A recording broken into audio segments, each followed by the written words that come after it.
some people argue that it's unhelpful to term these terrorists as non-Muslims because they are using the name of Islam and they defend their actions with Islam as a religion. And instead they suggest fighting the ideology that these terrorists have created or suggest is what Islam is. I just wanted to ask what your opinion on that is.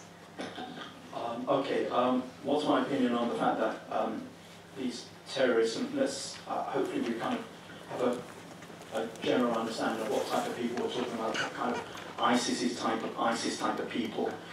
These terrorists, are they Muslims or not? Well, first and foremost, once someone has said La ilaha illallah Muhammad Rasulullah, once someone has made the testification of faith in Islam, it's not for you and I, whether we're angry, whether they've done something wrong or not, to decide whether they are Muslim or not. It's not a case of, you ain't a Muslim, bruv, right?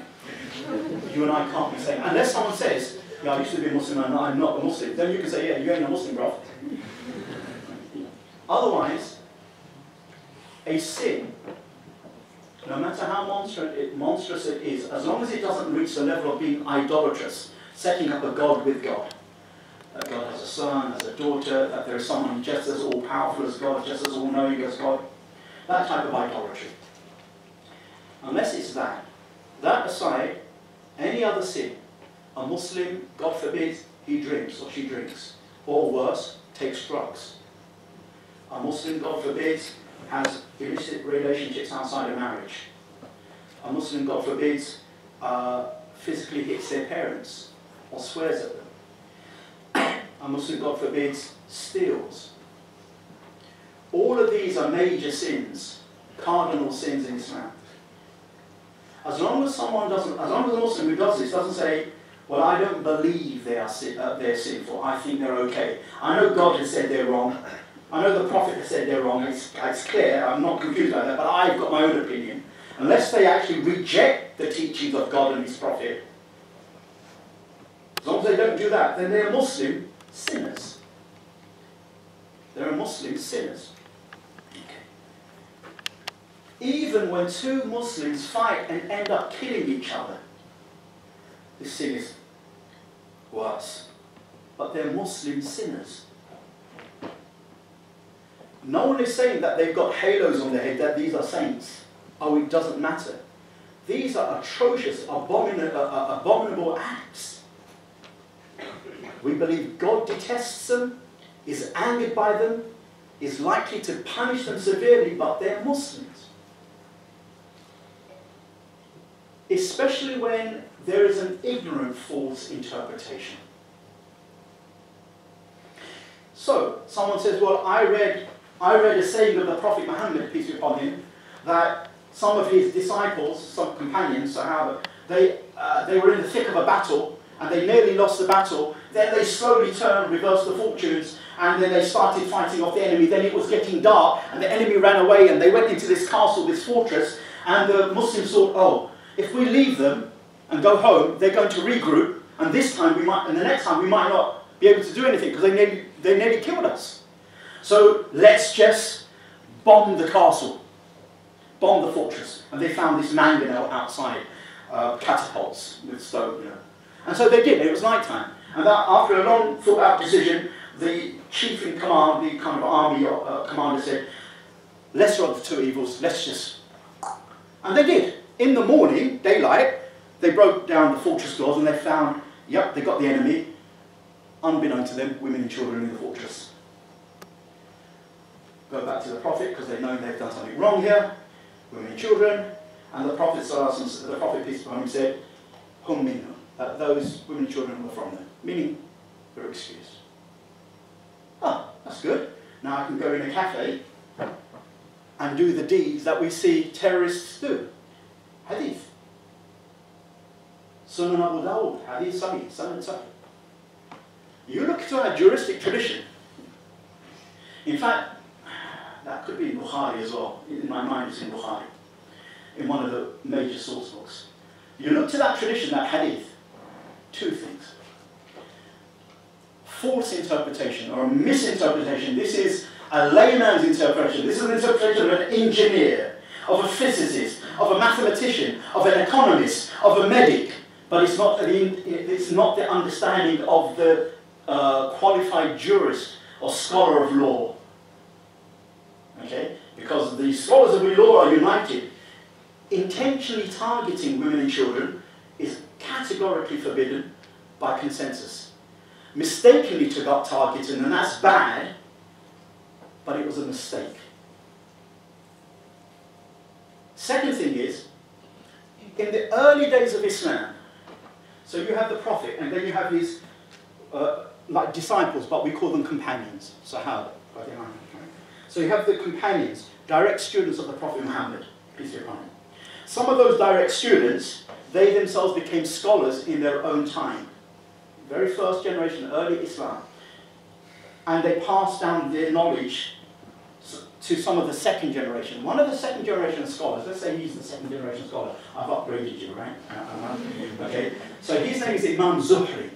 He's one of the greatest scholars of the second generation of Muslims. One generation after the Prophet, peace be upon him, Al-Zuhri. When Zuhri would relate this hadith, the issue of the fortress being attacked at night, and the Prophet ﷺ said, they are of them. He immediately, in his circles of learning, immediately when he would narrate that hadith, he would relate after it, and the Prophet forbade the killing of women and children.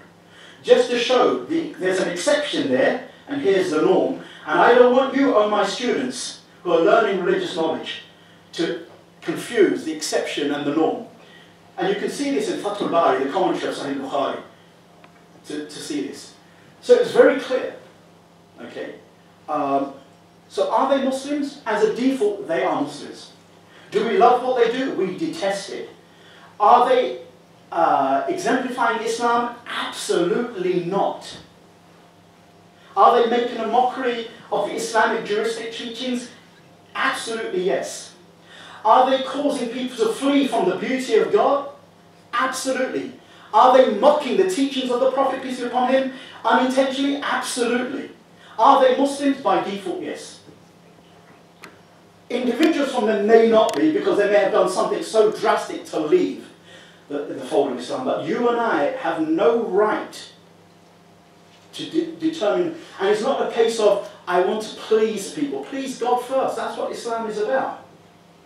Yes, I will get lots of brownie points if I say they're not Muslims, and then I'm sure some of the establishment will laud me with praises. Here is a Muslim imam, he's strong on the... He's not strong.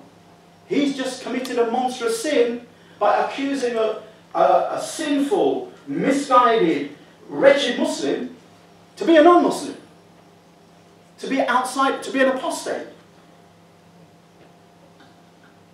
For most of us, if we don't have that theological knowledge, Aqidah knowledge, let's just reject the act. The only small thing I'd like to throw in, and if some of you know it, then that's good. If some of you don't, then it's not a big problem. What I've said will be sufficient. Is most of our scholars today believe that the likes of ISIS are Khawarij, one of those misguided sects, Muslim sects, or misguided sects prophesied by the Prophet.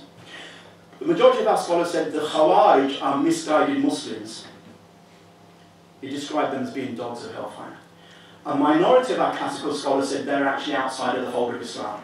So whoever of the scholars follows that minority opinion and believes that the likes of ISIS, Al-Qaeda, fits the Khawarij mold, then as a norm, as a rule of thumb, they will be outside of Islam. But the vast majority of our scholars and theologians, today and yesterday, say that these Khawarij people are Muslims, and yes, the ISIS type of people, they are Khawarij, but they're misguided Muslims.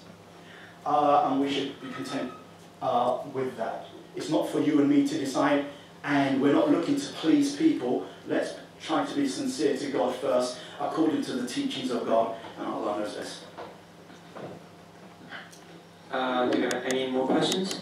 Yeah, hi. I just have 2 questions for you.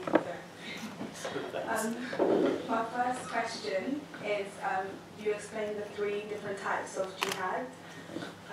do Muslims have to go through each type for it to be considered as jihad, or is one type okay? Do you want to say the second one? Why not? Yeah, okay. My second question is that you said with the non-lawful jihad, like the terrorism, would an imam have to authorize that as well? Because you said that these people could be Muslims, so they understand the law. So would an imam have to authorize that terrorism? Okay, excellent. So I'll take the first one. Sorry, first. Who was asking the next question? If we can see whether I come around to you before why the question has been answered. Okay, these three, if I can make them two, outward military jihad and inward jihad against the ego, the lower self, the bestial nature. So I'll make them two, okay? There are some things that are obligatory from them and there's some things that are not. So it's not, do I have to do them all to be counted as doing jihad? If it's an obligation, I have to do it. So for example, I've got a mild dislike for this person. For no reason, just comes from West London, right? And the East London lad in me has got a big problem with that, right? So when this person comes, I'm always kind of frowning and whatever. Right, so this is bad. I should, as a Muslim trying to ethically and spiritually develop, I should kind of take notice. But let's just say I'm one of those kind of blasé people, who cares? At least though, the minimum that God requires of me outwardly, that I do him no injustice, I don't say anything with my tongue or my hand that is considered haram or prohibited against him. So I don't backbite him, I don't slander him, I don't tell an untruth about him, I don't take his wealth, I don't get people to beat him up or beat him up myself or whatever. Okay, that's not a practice I'm doing, but just to say, why? Because that would be prohibited. It's gone beyond bounds. The issue of my heart is something that I shouldn't have. It's moved me away from beauty and perfection, but in and of itself it may not be a sin. Although if I leave it too long unchecked in my soul, it probably will become. So then it becomes an obligation. If it's reaching that level, I have an obligation to fight against that tendency. First and foremost by imposing it upon myself. But in the end, what did he do? The guy was just unfortunate of being born in West London. You know, if anything, I should pity him. There's no West London people here, right? Saved. Anyway, the doors. I should look for ways to help tame my soul. Or, okay, I'm being very stereotypical. Men are equally guilty of this, but I'm going to just be very stereotypical. And because I used to hear it so much when I was growing up. So, the Muslim woman, okay, goes off, she's going to attend this wedding soon, so she goes down the road and she buys this, you know, £1,000 outfit or whatever. By the way, Asian Muslims in the UK spend more on weddings than any other community in the UK, just to let you know. And she thinks, right, she's got the dress, okay, right, this is going to be her Oscar night kind of thing, apart from the bride obviously, okay. And then she comes and then there is another lady who's got the same outfit on. That rancor, that enmity, that jealousy, that spite, that malice, right? I don't know if this happens, right? I'm just saying. At that level, one should make a spiritual struggle not to have those tendencies and just try to impose it. In the beginning, you know, I can't give my last roller away because I'm too selfish, right? But, you know, in the end, it's like, come on, sister. In my heart, I'm thinking, please, don't say no, say no. But she took it like that, and as soon as I walk away, I'm like, ah, the scandal.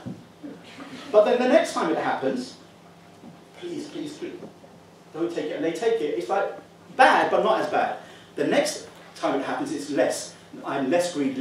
There may come a time where actually, go on, take it. You say, no, go take it. Put it in his mouth. Because I'm generous.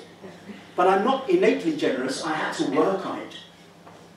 So spiritual qualities quite often need to be worked upon. Some of those spiritual qualities are a must. Some of those spiritual qualities are from perfection, not an obligation, but from character and spiritual perfection.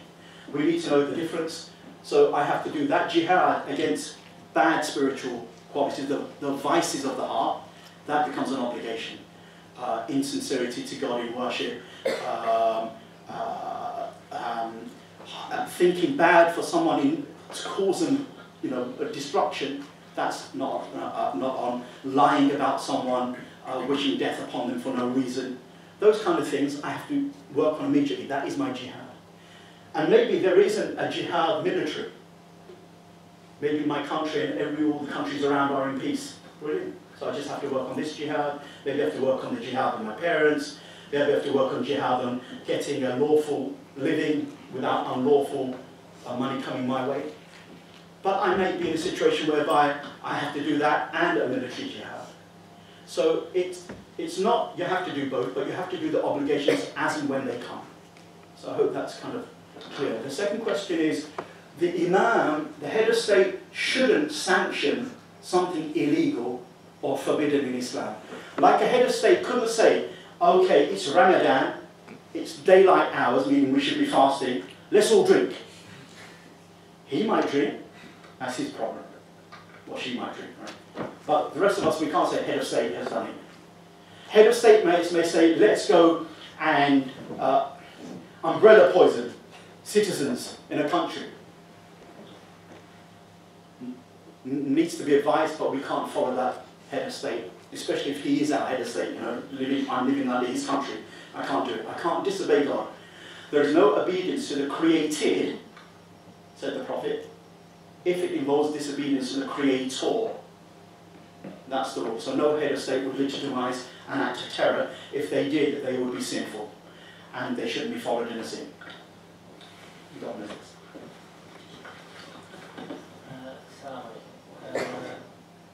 Do you consider any head of state of Muslim country as imam? Check it. Do I consider any Muslim country, head of Muslim country, to be an imam? Yes and no. Yes, in that any Muslim who is a head of a Muslim country, he's the head of state. Who else has? I have to think of. Who else has, for example, power in Pakistan? It's not you and me, it's the head of state. Who else has power in Jordan? It's the king, it's not you and me.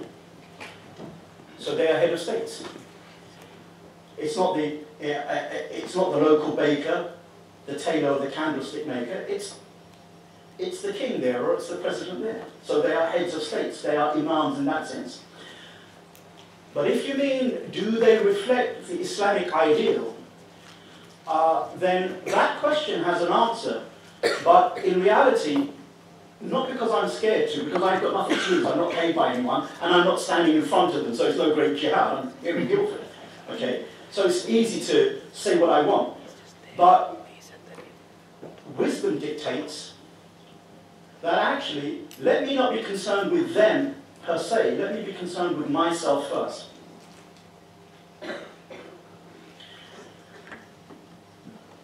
This shabby tyrant over there, this Muslim shabby tyrant, okay, he's doing this, he's oppressing that, right, fine. You ever see, hopefully I'm being, I'm not being, literal here. But have you ever seen me at home, right? I'm okay. You see an Abu Ali kind of thing when he's on the train, yeah, please take the seat. And when I'm at work, Julie, Stephen, do you want a donut because I'm going to the bakery? Right? It may not be Julie, Stephen, it could be some Eastern European names now, but the ones I can think of. Right? Very charming guy. So Abu Ali is charming. I go home, my wife's looking at the watch, my children are looking at the watch. When is their dad getting home? Not because they're going to run or going to cut or whatever, it's because that is the time they're going to be treading on eggshells. Dad is coming home. Oh, and if his tea isn't exactly the warmth it should be, to the dot, he's going to lose it. And forget about courtesy of sit down.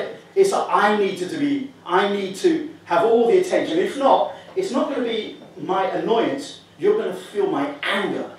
What? A Muslim man behaves like this? And he wants to talk about a shabby tyrant. He is the tyrant. He is the tyrant. He wants to deal with the tyrant across the waters, but he is the zalim. Daughter petrified. Wife is like, wow, why is every day raining? And the Quran says, وَعَاشِرُهُنَّ بِالْمَعْرُوفِ. He's not asking, he's telling us, live with them graciously. Live with them kindly. What did the Prophet, peace be upon him, say? He said, خَيْرُكُمْ لِأَهْلِي. The best of you are those who are best to their wives. Not خَيْرُكُمْ, the best of you are the best to curse the politicians or the kings and the rulers. Any jackass can do that. So I choose not to get into that, not because I'm paid by anything, and I don't expect some tribulation to come down upon me anyway, and it's just that. It just seems to be such a cop-out. In the 20, 30 years that I've been giving dawah, I see that as a cop-out. Because the harams, the basic harams that we do, lowering our gaze, making sure gender interactions are within boundaries. There's a flexibility, but there's kind of boundaries as well. The lawfulness of my income to the best of my ability, my 5 daily prayers, my spiritual struggle. None of that is paid attention to. Making sure we don't speak about Allah's religion without knowledge, which is a worst crime. Someone who's unqualified in Islamic law and hasn't studied with the scholars for at least 7, 10 years, Islamic jurisprudence, theology, whatever, how are they going to weigh up the strongest proof? And yet today we have people weighing up proofs. ISIS weigh up proofs. They just got a funny, but there are people who weigh up proofs, the opposite end, but they do exactly the same, but just different ends. So, a Muslim in Pakistan, a Muslim in Jordan, a Muslim in current Egypt, a Muslim in Saudi Arabia, a Muslim in Malaysia, a Muslim in Mauritania, or anywhere else in West Africa, they have heads of state. If they disagree with them, find the right channels without causing greater harm. But know that never does God change the condition of a people until they change themselves. إِنَّ اللَّهَ لَا يُغَيِّرُ مَا بِقَوْمٍ حَتَّى يُغَيِّرُ مَا بِأَنفُسِهِمْ. Never does God change the condition of a people. It doesn't say until you change your rulers, until you change what is in yourselves. The ruler and the ruled need to be connected to God, otherwise God's help and assistance isn't there. I hope there's somewhere in there an answer. Assalamu alaikum. Okay. I'd like to thank you for a thought-provoking speech. My question is, what do you think the British community can do to combat the issues we do have with terrorism? And also, how should we respond to acts that are carried out in the name of Islam?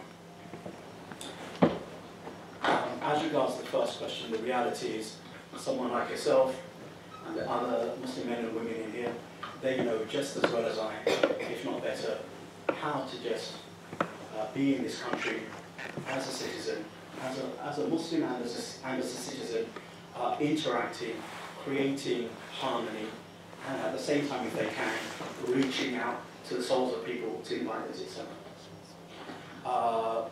We either know that because we've thought about it wisely, or we've studied, or we just intuitively know it. So, and that would count for the vast majority of Moscow Muslims. They know how to be sensible. They have a spiritual quest to God, and they understand that they are in 21st century liberal democratic Britain, and they try to square the circle as best as they can. Some people do it better than others, but hey, they've got no violence on their mind. And that's probably the vast majority. And we just need to, just remember two things in this process. One, that it is about God. And two, that God is the one who changes hearts and makes things, and we need his help. So it's not so much about pleasing our fellow citizens, it's first about pleasing God. That's not meaning to don't please our citizens. We should be good people. We should have civility, courtesy, and respect, mutual. But it is about pleasing God first. God is the beginning and the end of the equation. Islam didn't come to make us smile. Okay, smiling is part of Islam, and probably peace be upon you told us. Islam is not about being kind to parents, but there is a part of Islam that tells us about parents. Islam is about God. It's all about God. Okay. In a way that religiously illiterate Britain finds very difficult to understand anymore. If we were Brits of the 1950s, perhaps even the 1960s, but let's be on safe grounds, the 1950s or 40s, we would understand God being the centre of community and society. I'm not saying all was rosy-rosy in a Christian cultured Britain. I'm just saying that it would be easier to understand 21st century Muslims today if we were looking with those kind of glasses. As regards to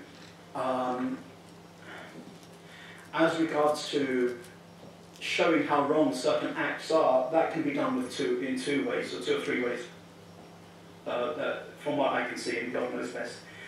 Just our normal interactions with our non-Muslim citizens and friends and colleagues, especially if we already have a religious tint in our lives. Now, I do try to pray, and I do try to keep the basic boundaries of God, and I may struggle, but I'm trying. Then they will say, oh, these kind of religiously orientated Muslims, they're actually not like they're being portrayed.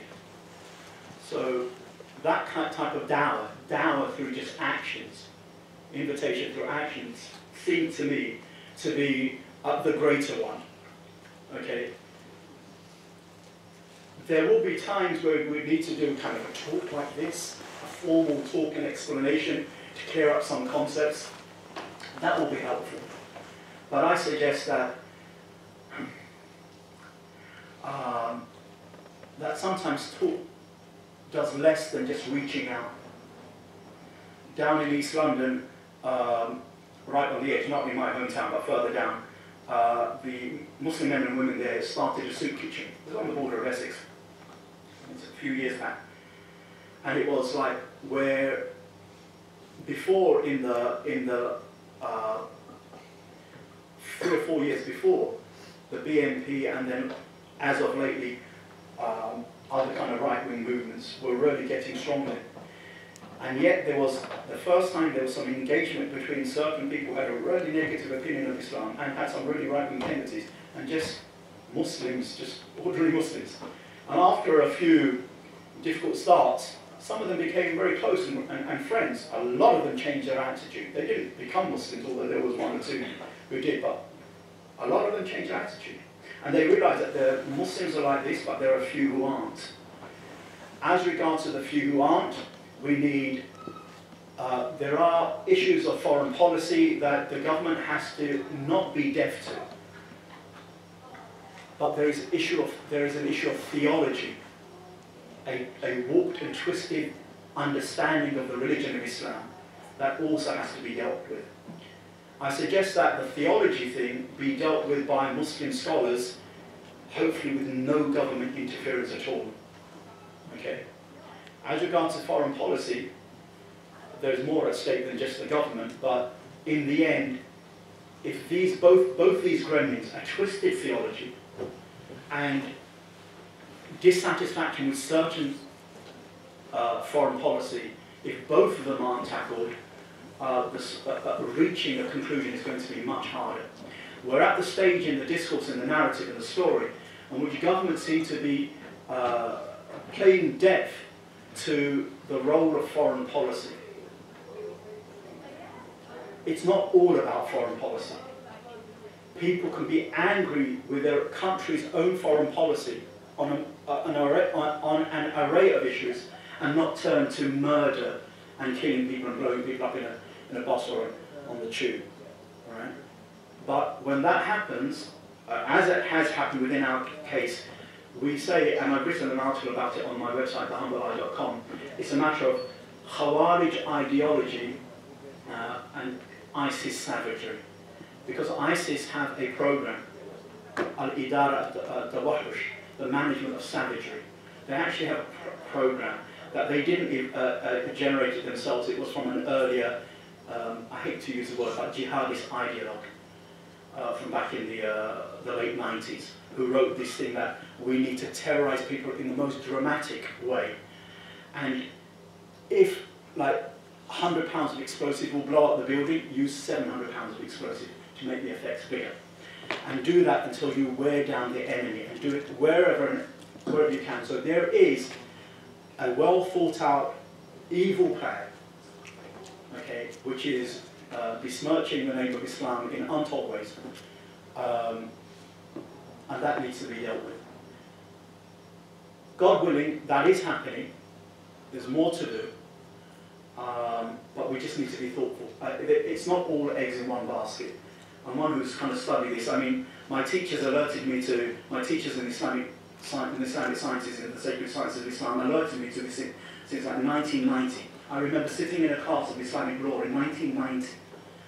And then my teacher at the end of it said, oh, by the way, it's not permissible to hijack planes and blow up people in a cafe. And I'm kind of young then, I'm thinking, what is the teacher on about? Who does that? Who does that? Okay, and he just walked, at the end of it, he just left and he didn't say anything. And we're kind of talking, is our teacher going to do that? Do Muslims do that? And then within the late 90s, or the mid-90s, I heard Muslims talking about it. By the late 90s, Muslims ready to do the evil deed. And we already went back in 1990, we went through all the proofs of why it was Islamically forbidden through juristic consensus. So it's been something that I've been kind of like aware of for a while. And I've been dealing with these kind of things. So it seems to me that there's a two-pronged system. But ordinary Muslims, mosque-going Muslims, is also the key. It's also the key. So we all have roles to play. And we also believe in God's listening to our supplications and prayers. And prayer is an important thing as well. As regards to just one thing as well, even as a father, one of my daughters graduated, my son's in his final year.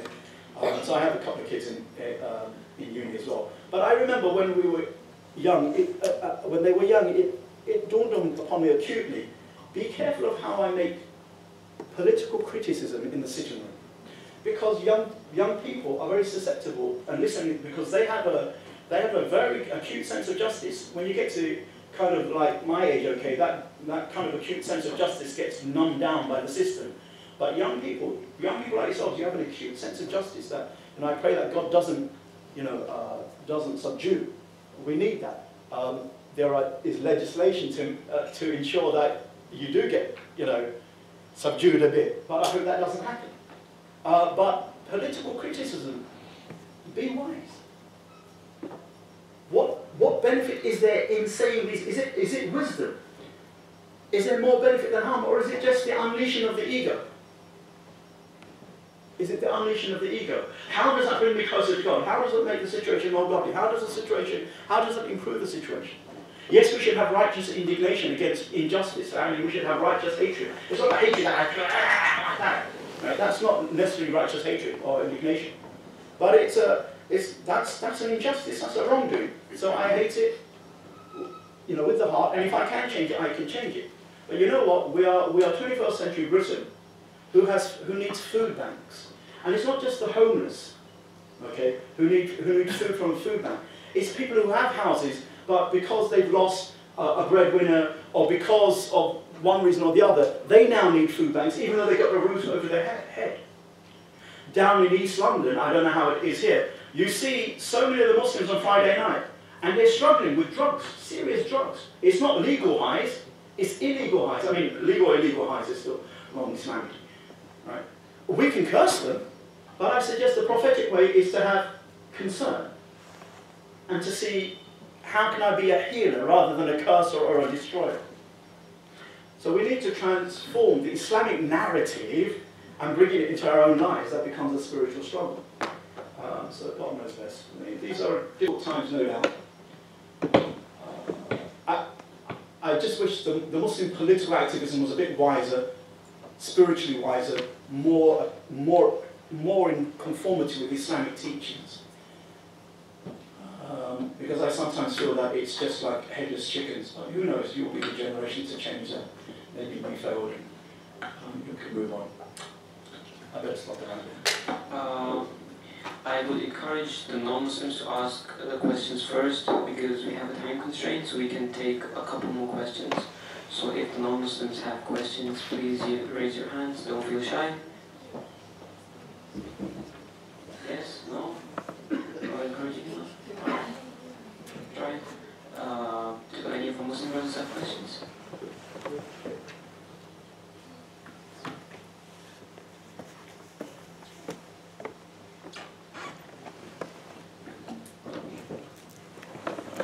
Assalamu alaikum, my Muslim brothers and sisters, and peace be upon you, all to the non-Muslims who turned up today for this event.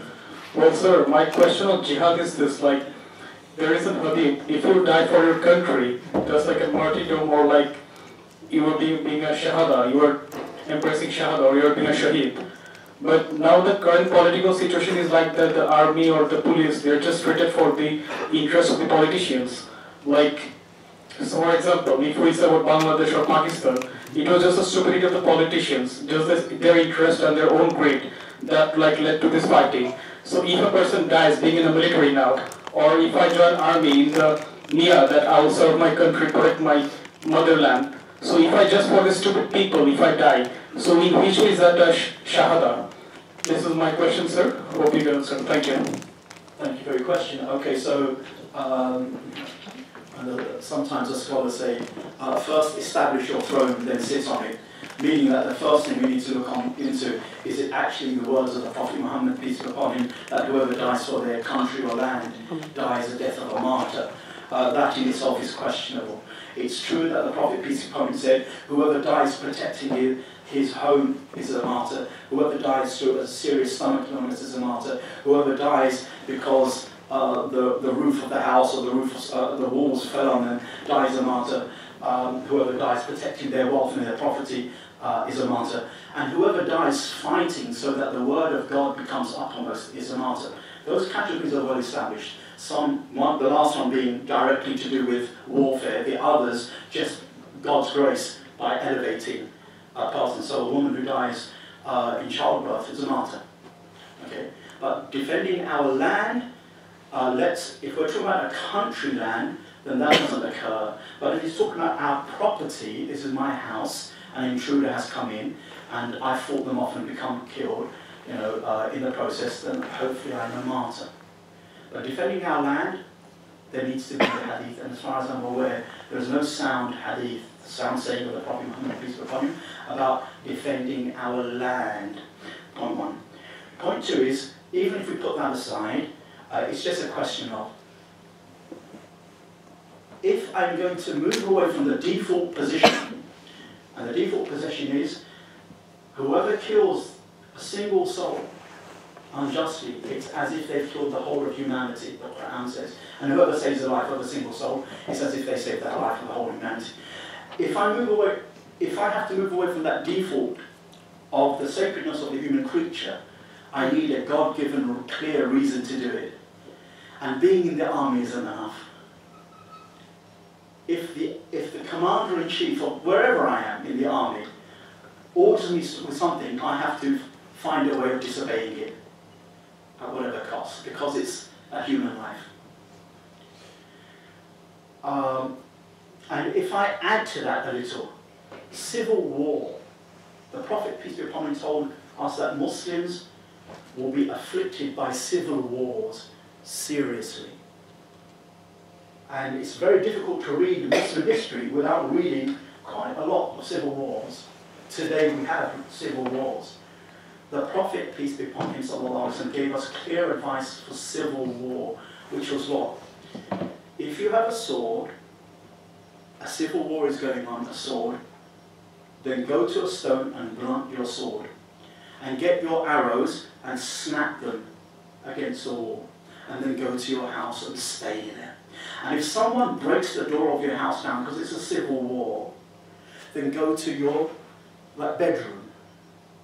And if they come into your bedroom and you see the glistening of a sword over you, then rather than kill, which will inflame civil war, be the better one and be killed. Because civil war is, fighting doesn't douse out the flames.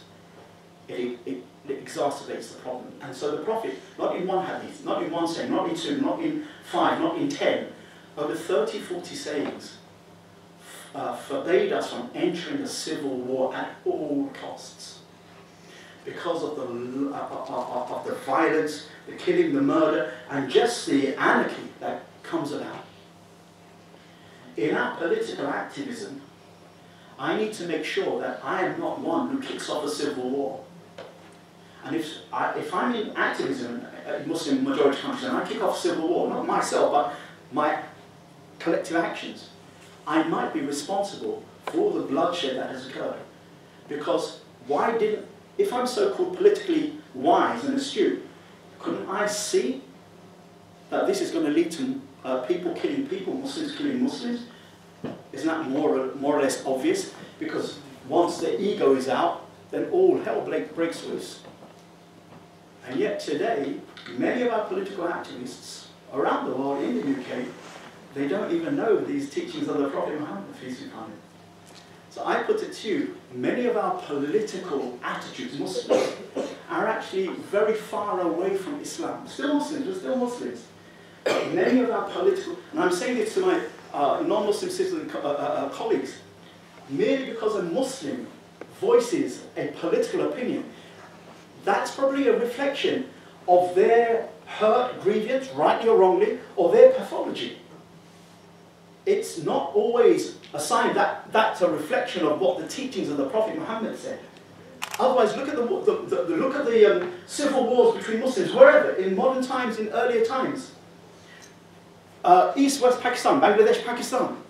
Yes, one side maybe aggrieved the other side. Okay, more. But Muslims killing Muslims. And the Prophet, peace be upon him, said, don't kill. In a civil war, do not kill. Run away. Where were the words of the Prophet? But no, as a Bengali, I'm too busy cursing the Pakistanis as a Pakistani. And worse still, as children, I'm still perpetrating that in my children. You know, what they did to us in 1970, whatever, 71, blah, blah, blah, blah. Whoa, what's going on? This is pathetic. Absolutely pathetic. Okay? Never does God change the condition of a people until they change themselves. That's what the Quran says. Let's start with that premise. All political activism has to have that as the ground rule, or it's not Islamic. It's just ego, or it's just the product of my whims and desires. And some of us are intellectual and some of us are stupid. That's how it is.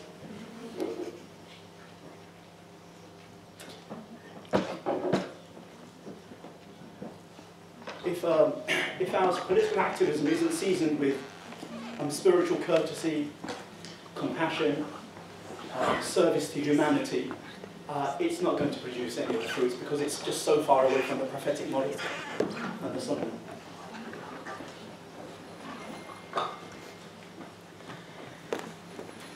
Alright, I think we're a bit over time, so we would like to conclude the talk with that last question, inshallah. Thank you very much, everyone, for coming. Thank you very much, Sheikh, for that thought-provoking talk. Thank you very much. Wassalamu alaikum wa rahmatullahi wa barakatuh. And among other minor stuff, we have food. So, yeah.